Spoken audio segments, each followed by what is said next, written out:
think that everyone is tired of just emailing and WhatsApping and WeChatting, and I'm glad that we have all these tools, but it doesn't beat anything like the relationship that you build with the collector, with the client in person.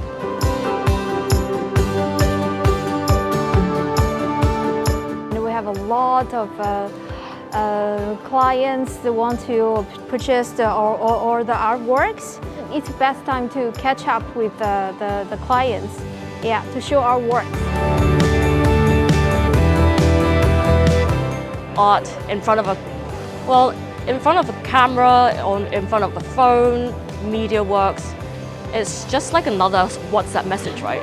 But if you actually physically see it, I think you get more of like a physical connection with it.